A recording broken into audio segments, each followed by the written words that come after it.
may nakita po kaming basement ng house ng auntie ko po. Yan po, ayan po oh. Ayan po, nakita namin yan. Nakita po kami kalmot. Napanood po namin yan sa YouTube. Tapos may ano pa po.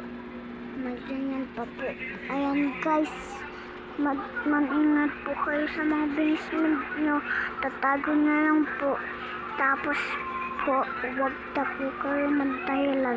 Kasi nakita ko lang po to kay ng ate ko. Ito po siya oh. Ayan po siya. Nakita po namin yun. Ito, nakita po namin yan. Ako po na una nakita. Kasi po, ayun, wala na.